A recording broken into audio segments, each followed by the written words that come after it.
Okey, seterusnya 7.2 respirasi aerob. Tadi kita dah belajar kan, respirasi ada dua jenis. Yang pertama respirasi aerob, yang kedua adalah respirasi anaerob.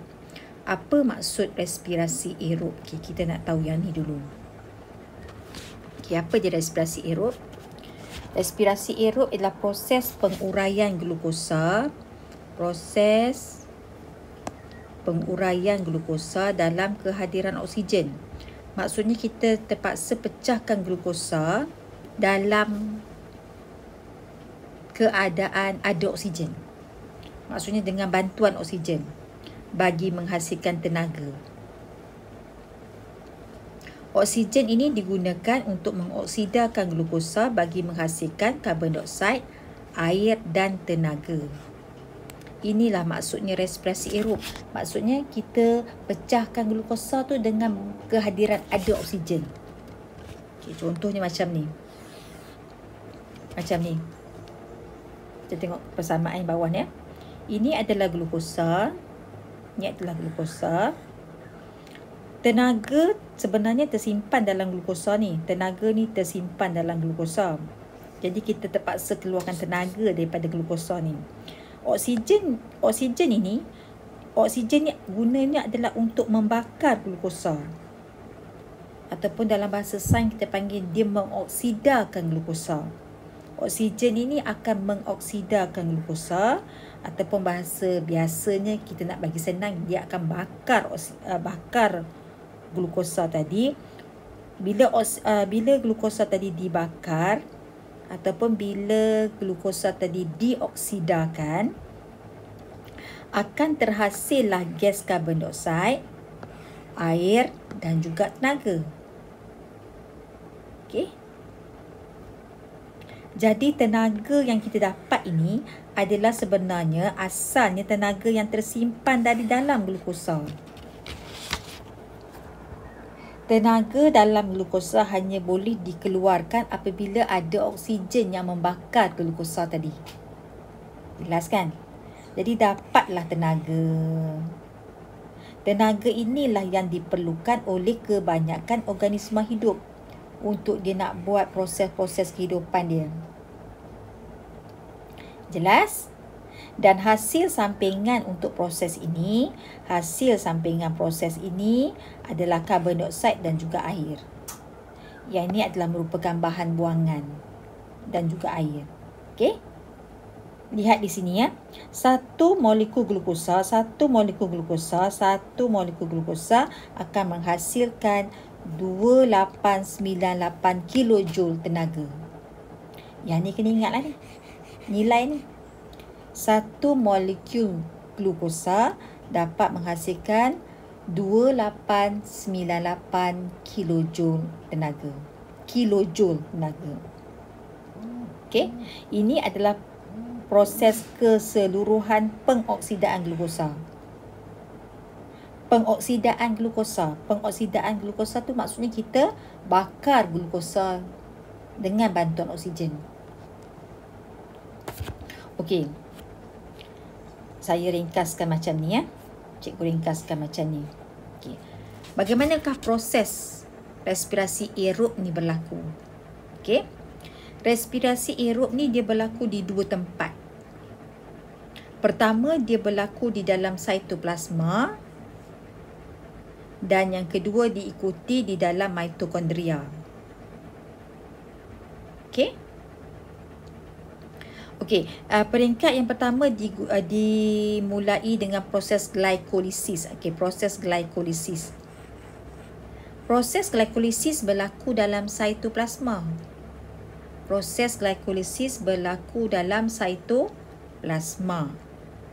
Di mana satu molekul glukosa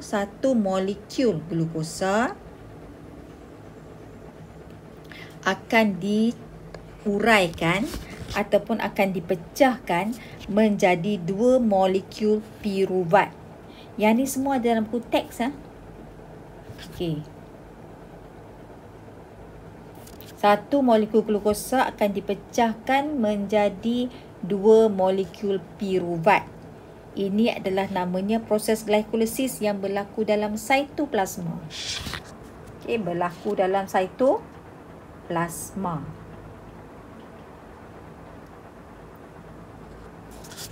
Kemudian, dua molekul piruvat ni tadi akan masuk dalam mitokondria. Okey, yang ni mitokondria. Dua molekul piruvat ni tadi akan bergabung dengan oksigen. Okey. Oksigen akan mengoksidakan molekul piruvat ini, menghasilkan tenaga karbon dioksida dan juga air. Maksudnya tenaga tu ada dalam mitokondria. Sebagaimana yang kita dah belajar sebelum ni, mitokondria adalah merupakan pusat penghasilan tenaga untuk setiap sel hidup. Okey? Jelas. Inilah yang boleh diringkaskan apa itu proses respirasi aerob. Okey? Harap awak jelas Cikgu rasa yang ni tak perlulah kot, kita tinggalkan dulu yang ni. Proses ni kita tinggalkan dulu. Kita tahu yang ni saja. Jelas?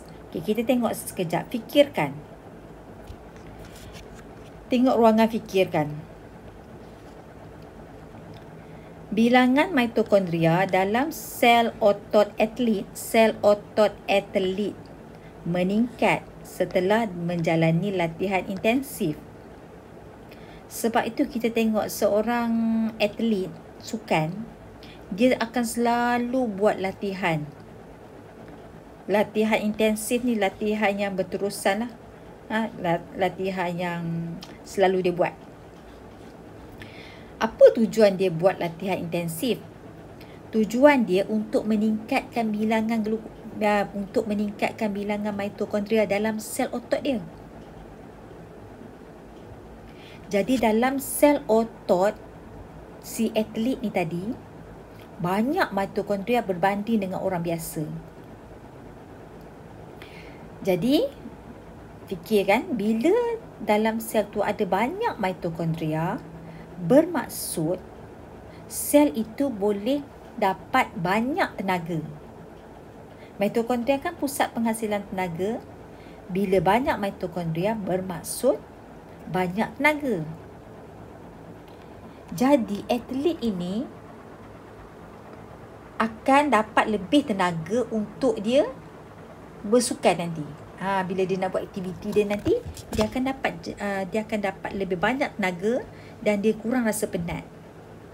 Okey, kita tengok Terangkan bagaimana ini menyumbang kepada pencapaian atlet berbanding dengan mereka yang tidak menjalani latihan intensif. Atlet berbanding dengan kita kan. Kita kalau kita buat aktiviti cergas, mungkin kita cepat penat. Kita cepat penat sebab kita kurang tenaga. Kenapa kita kurang tenaga? Sebab dalam sel badan kita kurang mitokondria. Atlet tadi, dia selalu buat latihan intensif. Bila selalu buat latihan intensif, bermaksud mitokondrianya akan bertambah. Mitokondria dalam sel dia bertambah. Bila mitokondria bertambah, bermaksud banyak tenaga. Bila banyak tenaga, sudah tentulah dia kurang rasa penat bila dia buat aktiviti cergas. Okey? Sama juga kalau kita belajar. Kalau kita selalu belajar, kita selalu mencuba latihan, kita selalu berfikir, kita akan menambahkan bilangan sel otak, sel neuron dalam otak kita. Sel neuron dalam otak kita tu semakin bertambah. Bila sel neuron tu semakin bertambah, kita cepat dapat faham apa yang cikgu tu ajar. Berbanding dengan orang yang jarang belajar. Bila pelajar tu dia jarang belajar, dia lambat nak faham apa yang cikgu tu ajar. Samalah juga macam kes ni. Okey? Faham Seterusnya kita nak tengok yang ni. Kita nak tengok sekejap sebelum kita pergi pada eksperimen. Kita nak tengok yang ini. Kita nak tengoklah praktis formatif 7.2. Untuk 7.2, saya nak awak buat latihan. Okey? Kalau nak tulis nota pun boleh tulis gambar rajah tadi. Tapi kalau tak mau buat pun tak apa sebab kita akan buat latihan. Praktis formatif 7.2. Yang ni kita buat sebagai latihan ya. Okey, nyatakan maksud respirasi aerob. Boleh tengok dalam buku teks. Tadi kita dah bincang. Cadangkan substrat lain selain daripada glukosa yang boleh digunakan oleh sel badan untuk respirasi sel. Selain daripada glukosa, kita boleh gunakan fruktosa. Ataupun kita boleh gunakan sebarang gula lah. Fruktosa boleh. Galaktosa pun boleh. Okey.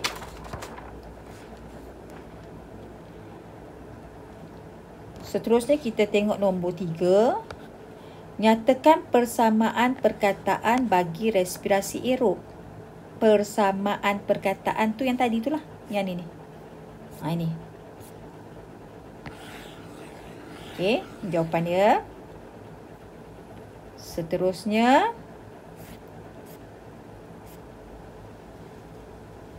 huraikan proses-proses yang berlaku dalam respirasi aerob untuk menghasilkan tenaga. Huraikan proses-proses yang berlaku dalam respirasi aerob untuk menghasilkan tenaga. Jawapan nombor 4 ni ada kat sini. Ada kat sini.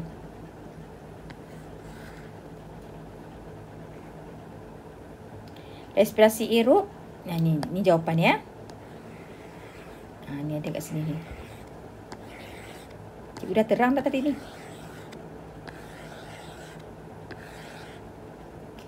Sampai situ. Okey. Yang ini saja untuk 7.2 respirasi aerob. Kemudian lepas ni kita nak tengok eksperimen.